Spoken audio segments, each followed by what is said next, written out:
à tous et bienvenue dans cette nouvelle édition du Grand JT des Territoires. Voici tout de suite les titres de l'actualité de ce journal. Ils sont partout, vous piquent pendant votre sommeil ou même pendant la journée. Les moustiques envahissent en cet été nos espaces verts.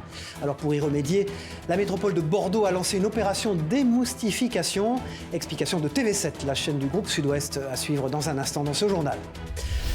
Un instrument étonnant aussi à suivre et à découvrir dans ce journal, la scie musicale. Cette lame sonore est de plus en plus utilisée par les artistes. Dans la Loire, vous allez le voir, un artisan en a fait sa spécialité de fabrication. TL7 s'est glissé dans son atelier tout à l'heure. Enfin, elle constitue l'une des plus belles cavernes d'Europe. Le gouffre géant de Cabrespine est un site exceptionnel. La rédaction de Via Occitanie nous racontera son histoire.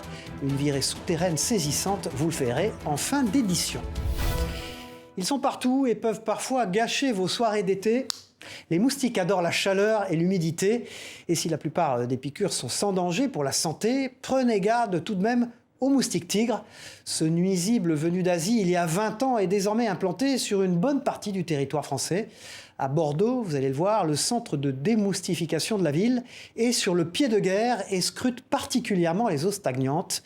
Un reportage d'Alix Fourcade et de la rédaction de TV7, la chaîne du groupe Sud-Ouest.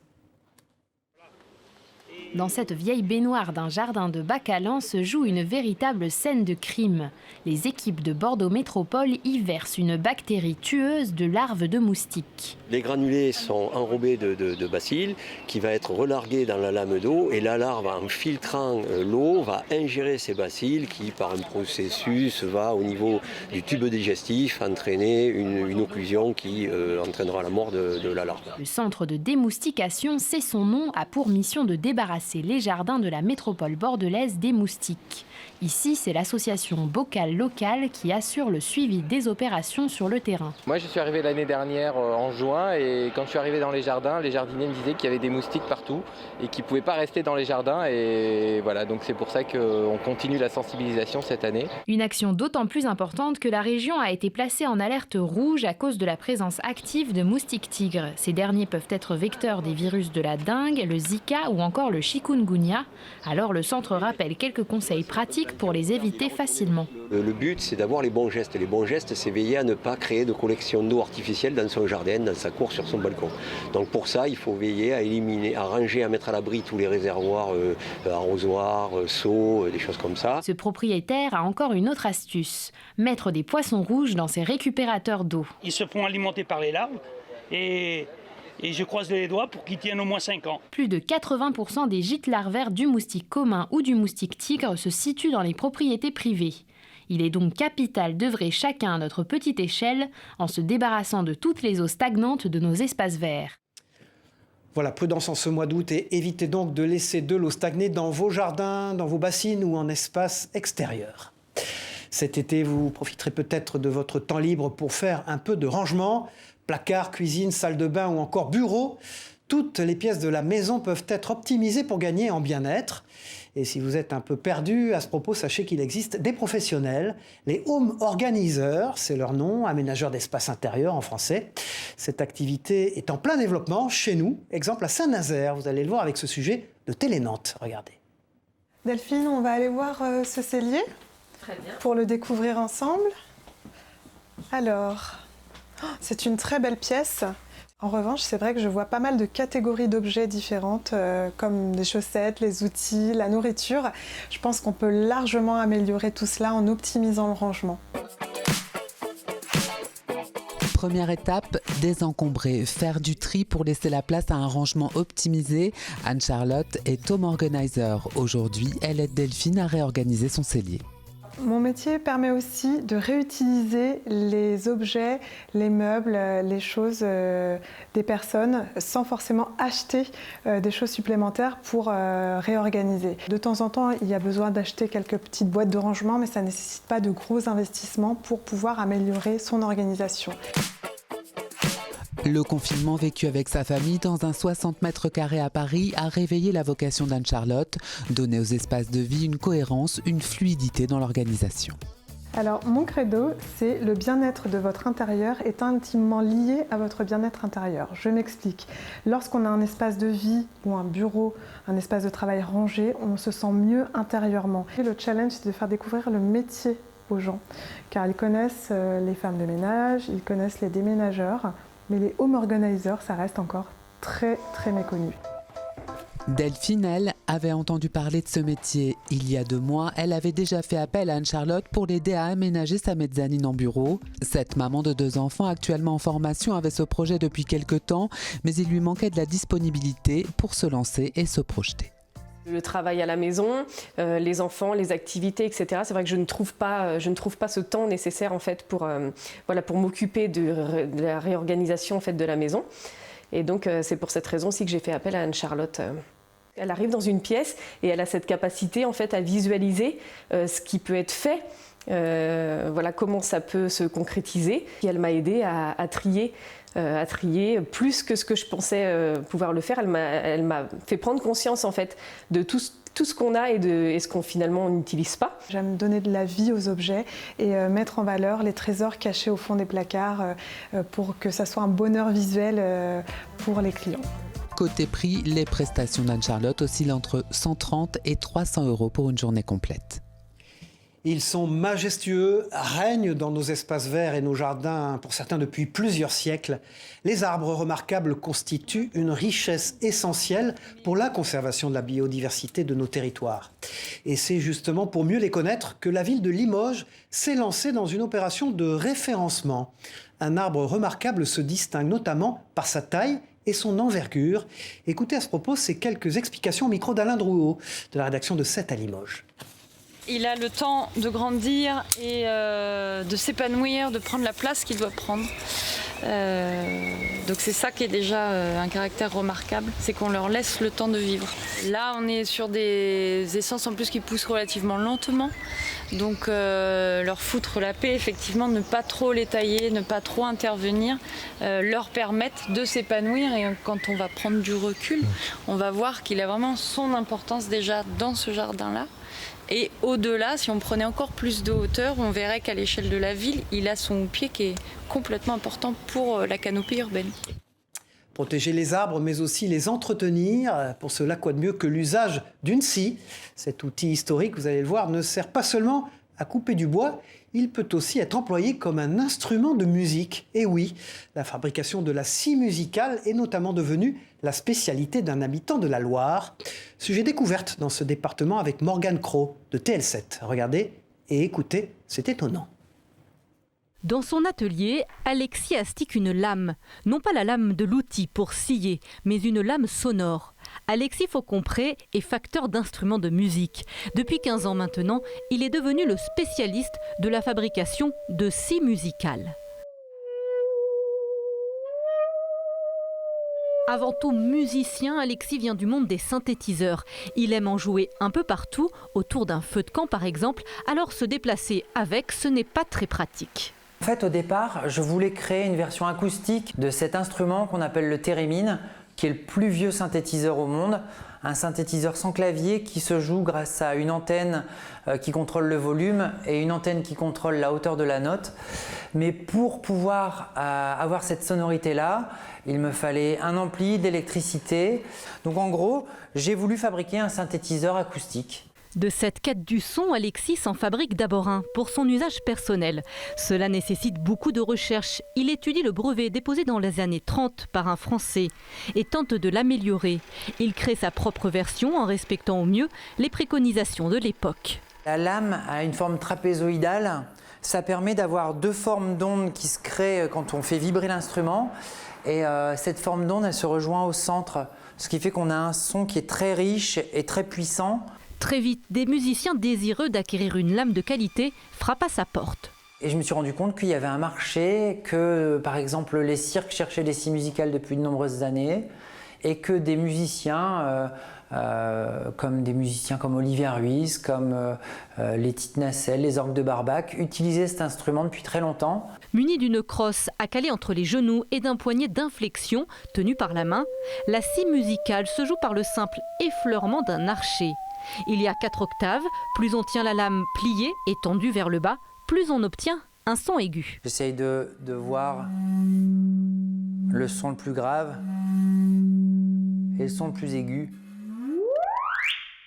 L'artisan d'art Alexis fait réellement du sur-mesure. Aujourd'hui, il électrifie l'instrument acoustique. Par exemple, je me suis rendu compte qu'il y avait une grosse demande de la part des musiciens électroniques. Donc j'ajoute un jack et un petit capteur, un petit microphone ici.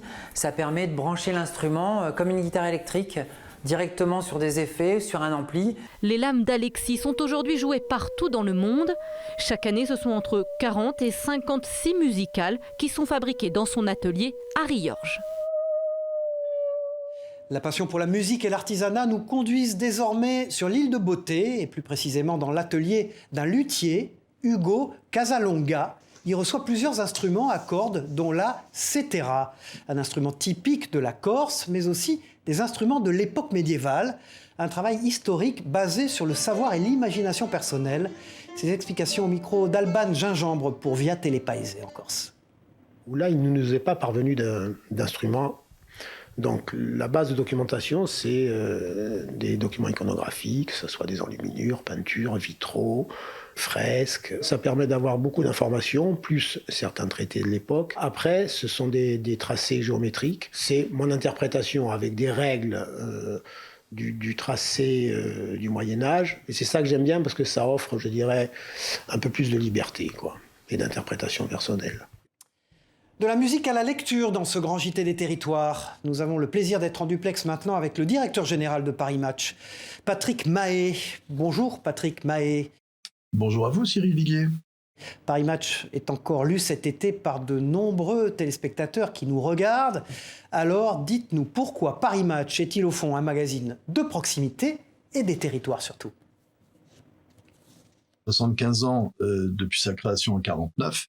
Et qui s'est implanté tout de suite dans les territoires. Sa création, même s'il s'appelle Paris Match, suite au magazine Match d'avant-guerre, eh bien, ce sont les territoires qui lui ont fait sa grande santé. Paris Match a une longue histoire qui reflète l'histoire de notre pays aussi. Patrick Mahé. Franchement, effectivement, Paris Match, un journal qui va vers ses 75 printemps, qui reste donc printanier, estival, dans l'esprit. Jean Prouvost, qui l'a créé, disait « Paris Match, c'est le journal de la famille ». Raymond Castan, qui était le premier rédacteur en chef, disait, avec un petit accent de rocaille, « Paris Match, c'est le journal qu'on n'oublie pas dans les trains ». Ça veut dire quelque chose. C'est que les gens qui sillonnaient le pays pouvaient acheter une foultitude de journaux. Il y en avait un qu'ils apportaient chez eux, c'était Paris Match. Et c'est la raison pour laquelle on voit aujourd'hui que dans des familles, des gens ont des collections entières du journal qu'ils ont hérité de leurs grands-parents ou de leurs parents. Il y a une transmission à travers Paris Match. Patrick Mahé, en quoi Paris Match reste-t-il moderne malgré le temps qui passe? Dès qu'un événement se passe dans un territoire, c'est pas les marins-pêcheurs par exemple, ou la grande sécheresse, les sécheresses qu'on annonce avec la canicule, Paris Match est là. Paris Match est là pour raconter des histoires humaines, des histoires qui sont souvent évoquées et qui passent trop vite ailleurs, et que nous, au contraire, nous perpétuons. Merci Patrick Mahé d'avoir été l'invité du Grand JT des Territoires. Très bel été à vous et à toute la rédaction de Paris Match. À très vite dans ce journal. À 90 ans, il est l'un des derniers rescapés de la rafle du Veldiv de juillet 1942. Après le cinéma et un livre, Joseph Weissmann raconte désormais son histoire dans une BD. Elle est intitulée « Après la rafle ». Celle-ci décrit notamment son évasion d'un camp d'internement avec un ami. Une histoire bouleversante, vous allez le voir.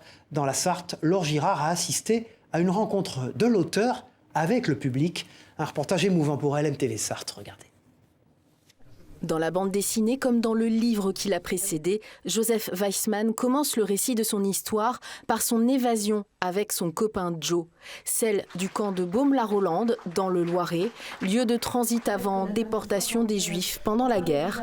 Le symbole est clair, grâce à cet acte, Joseph choisit la vie.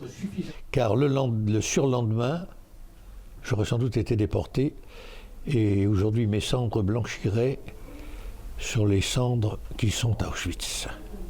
Le 7 mai 2022, une rencontre est organisée dans une librairie du Mans. Comme à chaque fois, la salle est comble et pleine d'enfants qui posent de nombreuses questions, notamment celle-ci. Mais pourquoi avez-vous jeté votre casquette alors que vous avez réussi à traverser plusieurs mètres de barbelés ? J'ai jeté ma casquette de l'autre côté, j'étais tellement soulagé. C'était une manière d'exprimer à la fois mon soulagement et la réussite. Quand je témoigne, je suis un enfant. Et lorsque je leur dis d'ailleurs souvent à mes élèves, vous ne voyez pas devant vous le grand-père que je suis, mais c'est l'enfant de 11 ans qui va vous raconter ce qui s'est passé. Et je leur parle parce que ça aurait pu être eux. Et d'ailleurs, beaucoup se sont immergés, et les parents, en disant « je vois ma fille de 11 ans, je vois mon fils de 11 ans ». Et donc, il faut savoir que les enfants ne sont pas à l'abri non plus.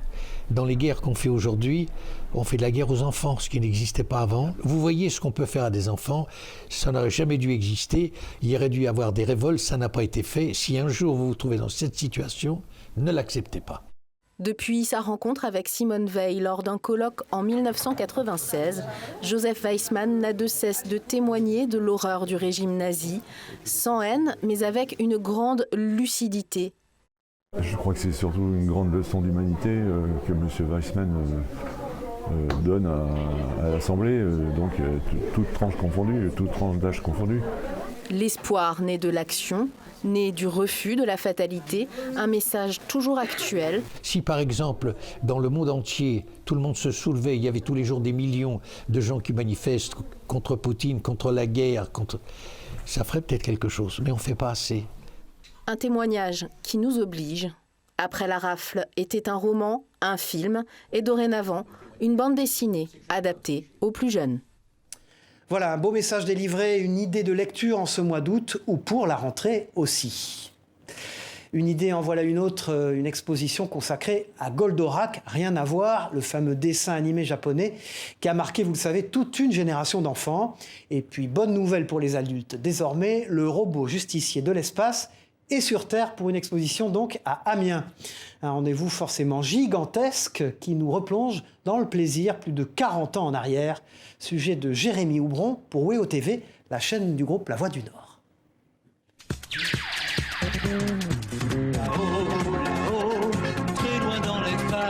Derrière cette bande originale bien connue, toute une génération retombe en enfance. Le temps d'une exposition, Actarus et son emblématique robot reprennent du service à la Maison de la Culture d'Amiens. S'y retrouvent les fidèles du Prince de Fort, ceux qui ont suivi ses aventures à l'antenne en 78 et tous ceux qui ont déjà au moins une fois entendu le nom de Goldorak. C'était un rendez-vous qui était vraiment incontournable. On a les DVD, on a des figurines, c'est toute mon enfance, c'est une idole.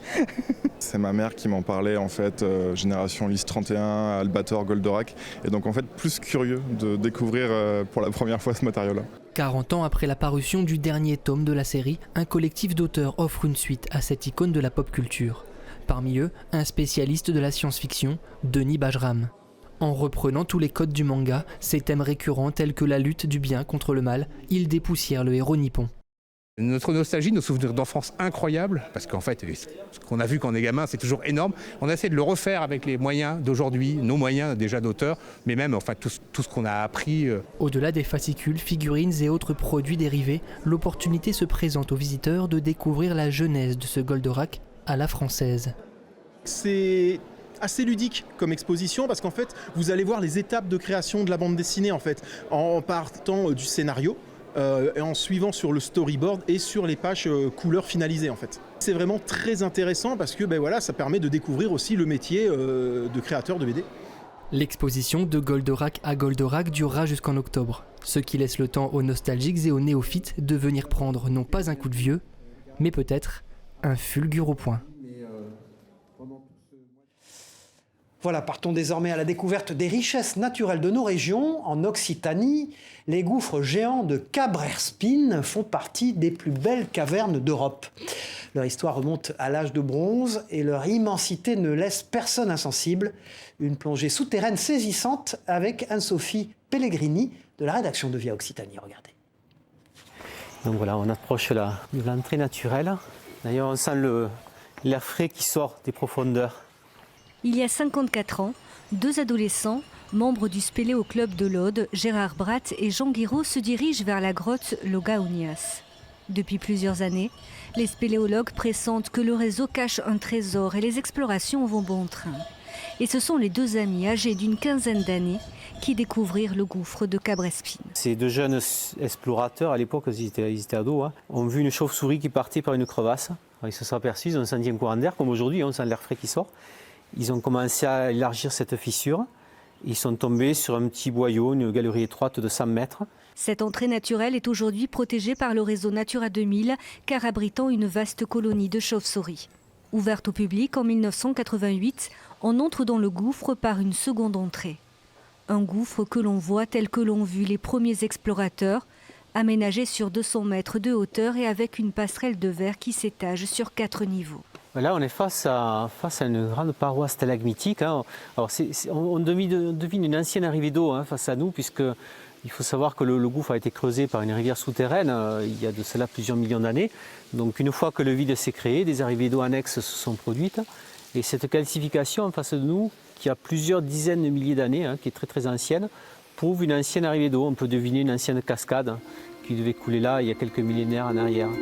Il fallut attendre 20 ans aux premiers explorateurs pour contempler l'ampleur de ces beautés. Les premiers spéléologues sont rentrés ici. Ils avaient à l'époque de simples lampes acétylène, donc c'était, vous savez, ces petites flammes sur le casque. Et quand ils sont arrivés dans cette immense salle, ils percevaient l'immensité des lieux par rapport à la résonance des voix, par rapport à l'écho, mais ils avaient du mal à apercevoir le plafond quand ils étaient au fond. Chaque étage a ses trésors, chaque concrétion un nom. Cierge, fistulose de calcite, lustre et chou-fleur. Non, elle, c'est l'aragonite, vue de très près. L'aragonite qui est vraiment ce qu'on va retrouver de plus précieux et de plus rare dans le milieu souterrain, c'est le Graal des spéléos. Et ça fait penser un petit peu à du corail ou à des parois qui auraient été givrées avec des cristaux de glace. Et puis on trouve un autre type de roche, moins acérée, plus ronde, moulée et transportée ici par la main de l'homme. À l'intérieur, la cuvée l'amphore qui repose dans des conditions optimales, soit une température constante de 14 degrés et un taux d'humidité de 90% minimum. Le vin va vieillir donc dans ces conditions de température constante et on va agir vraiment sur la structure du vin par une micro-oxygénation. Ça va apporter plus de finesse et plus de douceur, faire évoluer les arômes plus rapidement. Le gouffre de Cabrespine accueille près de 80 000 visiteurs par an et fait partie d'une des plus belles cavernes d'Europe.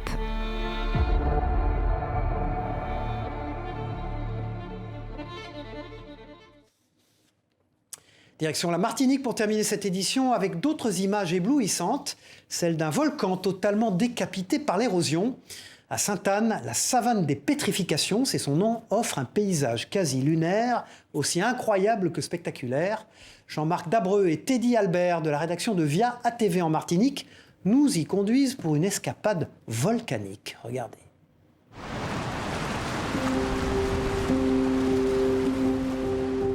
Au sud de la Martinique, bordée par la mer des Caraïbes, une plaine aux faux airs de désert. La savane de pétrification ou la promesse d'un dépaysement garanti. Au beau milieu de cet espace inattendu, nous croisons ce groupe de randonneurs habitués des lieux. Quand je viens ici, en fait, c'est parce que j'ai l'impression de ne pas être en Martinique, en fait, quand j'ai besoin de sortir un peu dans mon île, sans partir. Visiter la savane de pétrification, c'est aussi faire une balade dans le temps. Il y a 23 millions d'années, l'île aux fleurs est née ici. Il reste encore des traces de cette époque lointaine. Oui, là, je viens de ramasser un morceau de bois pétrifié, dit pétrifié, mais en réalité, c'est du bois silicifié. Pourquoi? Parce qu'il n'y a plus de bois à l'intérieur. En fait, le bois, il est fibreux, un bout de bois pourri. Et ce bois a été traversé par des remontées hydrothermales, c'est-à-dire de l'eau riche en silice. On se retrouve au cœur d'un volcan, totalement décapité. Nous sommes en train de réaliser là, le rêve un peu fou de Jules Verne, c'est-à-dire pouvoir rentrer au cœur d'un volcan. De ce passé volcanique découle un sol argileux et très fertile. Une terre idéale pour la culture du melon, Cette exploitation d'une centaine d'hectares y était plantée depuis une quinzaine d'années. Les plantes sont puissantes et nous donnent un produit de grande qualité. Donc le fait d'être à proximité de cette zone nous fait partager la chance d'un terroir exceptionnel. Une nature généreuse et captivante. Ce photographe professionnel en a fait son terrain de chasse favori. Il y a beaucoup d'espèces différentes. Là, on parlait du paille en queue, mais on vient de voir le balbuzard pêcheur passé. Il y a la frégate, le pélican. On a l'impression d'être sur l'eau avec les oiseaux. Jadis, point le plus haut de l'île, la savane de pétrification offre aujourd'hui un panorama unique sur la Martinique. Voilà, c'est la fin de ce grand JT des territoires. Merci de nous avoir suivis dans cette édition de l'été. On se retrouve très vite pour une nouvelle édition. Au revoir à tous.